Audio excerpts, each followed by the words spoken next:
4A sınıfında sabah güneşi içeri süzülürken minik kahramanlar heyecanla sıralarında Seda öğretmenlerini beklemektedirler.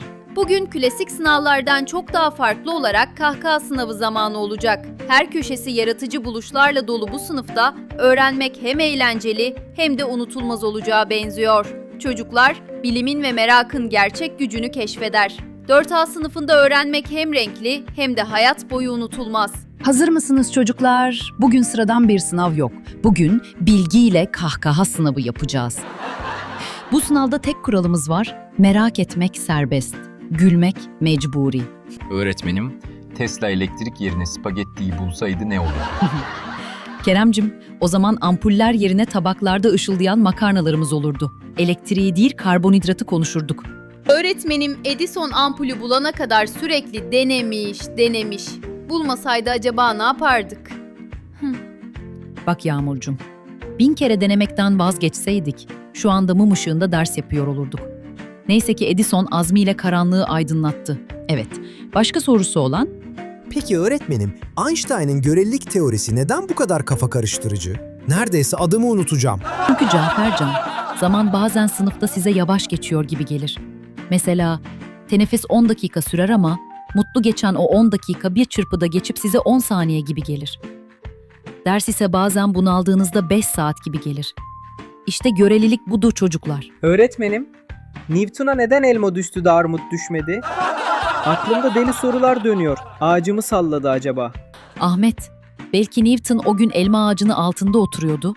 Armut ağacının altında otursaydı ve armut düşseydi, şimdi armut çekimi yasasını anlatıyor olurdum.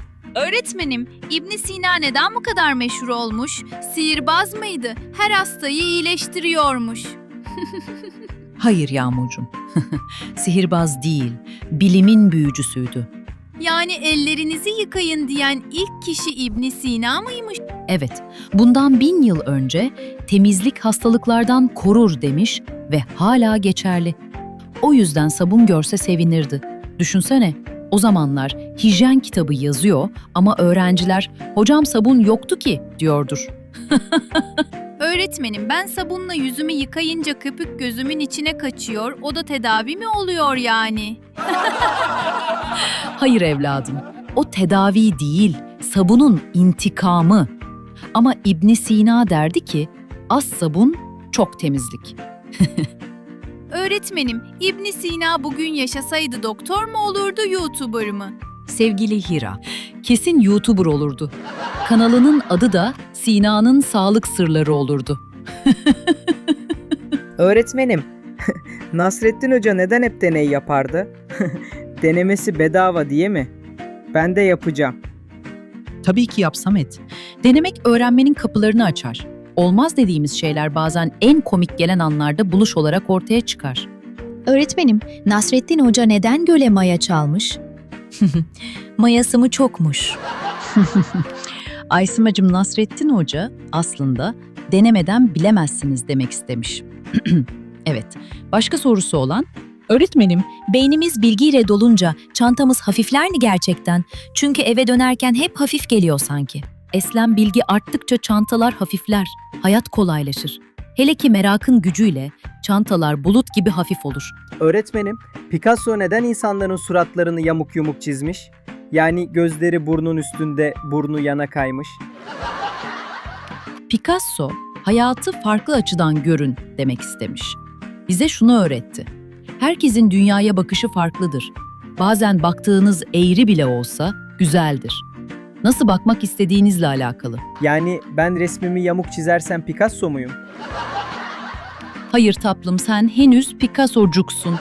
Ama devam edersen neden olmasın? Evet çocuklar, sorun sorularınızı. Öğretmenim, Piri Reis o kadar eski zamanda nasıl harita çizmiş ya? Google haritası mı varmış o zaman? Tabii ki hayır Toprak. Piri Reis'in elinde sadece pusula, gözlem ve akıl vardı. Yani Piri Reis navigasyonun dedesi mi? 500 yıl önce rota hesaplayan bilge denizci. Öğretmenim, benim dün burnum tıkandı. Annem dedi ki Fleming olsaydı hemen ilaç bulurdu.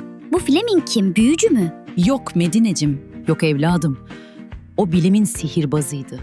Çünkü küflenmiş bir ekmekten penisilin diye mucizevi bir ilaç buldu.